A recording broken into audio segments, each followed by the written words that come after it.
Two British nationals killed in a shooting in the West Bank. The women, believed to be sisters, were in a car with their mother, also injured. It's as violence continues to escalate in the region, including Israeli airstrikes and another shooting in Tel Aviv. Also tonight, shock for S Club 7 fans as singer Paul Cattermole is found dead at his home. He was 46. 25 years since the Good Friday Agreement, hopes for peace, but a warning from police of possible dissident attacks this Easter. And a dancer who lost all her limbs to malaria, who is still chasing her dreams. One of my wishes is to go to the Paralympic. I want to go there to yeah, it would be nice. I know it's the next one in 2024. My friend told me, yeah, you can do it.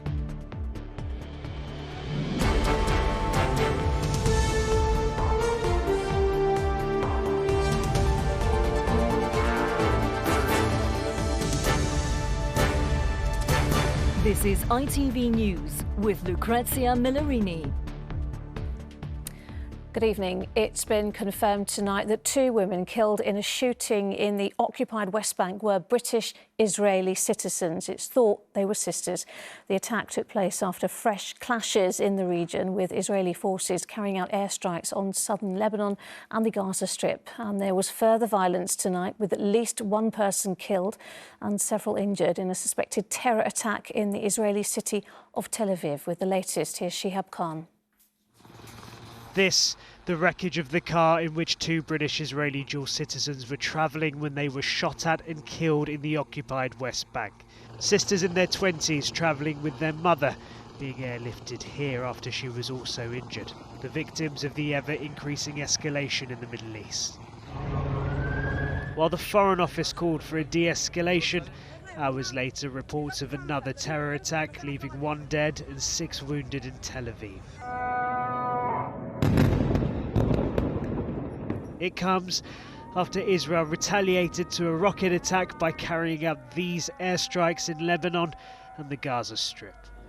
The destruction here is visible for all to see. The rockets started in the afternoon and we went to bed normally. At 4 a.m, the Israeli planes started striking us violently. I immediately gathered my wife and children and got them out of the house in case there was another strike. Israeli military said their retaliation was after the biggest rocket attack on their country that had been launched from Lebanon for 17 years. 34 rockets were fired into Israel, most of which were intercepted by the Iron Dome air defense system. There were no injuries, and here at the border with Lebanon, Israeli citizens were fairly calm. We are not afraid and continue to travel. We have not changed anything in our travel plans. We trust the army, the security system and our security minister. The attack on Israel took place after Israeli police raided the Al-Aqsa Mosque in East Jerusalem. Stun grenades and rubber bullets were used to evict Muslim worshippers who were inside the mosque, one of the holy sites in Islam, during the month of Ramadan. It is a tense time, to say the very least, and the latest developments are unlikely to help ease the escalation in any way. Shihab Khan, ITV News.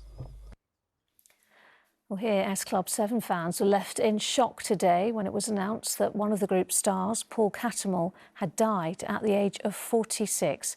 S Club 7 were one of the biggest pop acts of the late 90s and early 2000s and had just announced a comeback tour. His bandmates said they were truly devastated by his death. Martha Fairley looks back on his life. Paul Cattermole found fame with one of pop's biggest groups. Formed in 1998, S Club 7 recorded hits including Bring It All Back, Don't Stop Moving and Reach.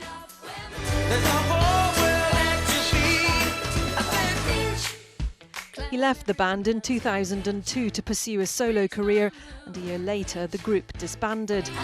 In 2019, he also appeared on the TV show First Dates Hotel. I was in a band. Oh, right. The pop group S Club 7. Wow. Would I have traded the success and the number ones for one true love? Well, I think, yeah. Fame isn't the road to happiness. Money ain't the road to happiness. Being with someone who you love is. But in February, he was back in the S Club 7 lineup. I think we are just going to go out and have such a giggle and such a good time. As they announced their upcoming 25th anniversary tour. The 46-year-old was found at his home in Dorset yesterday. In a statement, S Club 7 said, "We are truly devastated by the passing of our brother Paul. There are no words to describe the deep sadness and loss we all feel. We were so lucky to have had him in our lives and are thankful for the amazing memories we have. He will be so deeply missed by each and every one of us." He had an incredible voice. And I know, it's kind of easy to think, oh, S Club 7, they don't sing. But genuinely, Paul's voice was so soulful and he was just such a talented guy. Friends and fans have also been paying tribute, with broadcaster Lorraine Kelly describing Paul Cattermole as gentle, shy and a lovely man. S Club 7's Paul Cattermole, whose death at the age of 46 was announced today. A 12-year-old boy will appear in youth court tomorrow, charged with murdering a grandmother who was hit and killed by a car. Marcia Grant was described as warm and loving by her family following her death, which has shocked a community in Sheffield. From there, our North of England correspondent Rachel Townsend sent this report. The death of Marcia Grant has been described as an enormous loss to this community. The 60-year-old social worker died just yards from her home after being hit by a car. Today, a 12-year-old boy was charged with Marcia's murder. He was also arrested on suspicion of possession of a bladed article. Neighbours here have described how Marcia was trapped underneath the vehicle. They say police, ambulance and fire crews desperately tried to save her, but none of them could. The grandmother died here at the scene. Her family are left devastated. In a statement, they describe Marcia as a warm, loving and dedicated wife, mother, grandmother, sister and friend, and a pillar of her community. They say her loss has already sent shockwaves through all who knew her or was lucky enough to be included in her orbit. The boy arrested can't be named because of his age, but he'll appear at youth court tomorrow. One of so many tributes left here reads, "A lovely, caring lady with a beautiful heart and smile." Rachel Townsend, ITV News, Sheffield. The firm that audits the Scottish National Party's accounts has resigned. It follows the arrest of Nicola Sturgeon's husband, the party's former chief executive, Peter Murrell, during an investigation into its finances. He was later released without charge. The US journalist for the Wall Street Journal, Evan Gershkovich, has been charged in Russia for espionage. The newspaper has denied that Gershkovich was spying and demanded the immediate release of its trusted and dedicated reporter. And Pope Francis presided at one holy service on Good Friday, but was ordered by doctors to skip the Way of the Cross procession at the Colosseum due to cold temperatures in Rome tonight. The 86-year-old pontiff was recently in hospital suffering with bronchitis.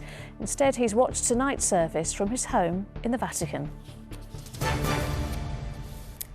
25 years ago, what many thought impossible actually happened. A peace deal was agreed in Northern Ireland. The Good Friday Agreement ended 30 years of bloody violence in which more than 3,500 people died. Today, people and politicians came together to mark the event, but hauntingly, there's also been a warning from police that dissident Republicans could carry out terror attacks this Easter. Our political correspondent, Libby Vina, reports. In what was once no man's land, in a divided city, people came together today to commemorate 25 years of peace. But overshadowing the anniversary of the Good Friday Agreement, this stark warning from Northern Ireland's Chief Constable. We're now dealing with a severe terrorist threat, which means an attack is highly likely right across Northern Ireland. I think the thing to stress for members and beyond today is that main focus of these attacks continues to be police officers. For 30 years, violence dominated life in Northern Ireland. No one knew for sure that the peace agreed by, among others, Sinn Féin's Gerry Adams would last, but it did. In a ceremony at Stormont today, he spoke of what had been achieved. One thing for certain is we're all in a better place, and despite current challenges, the future is bright. And if you doubt that, think of the countless lives which have been saved, or reflect on events in other parts of the world at this time. But another architect of the deal, the former Irish leader Bertie Ahern, expressed his frustration at the current political deadlock.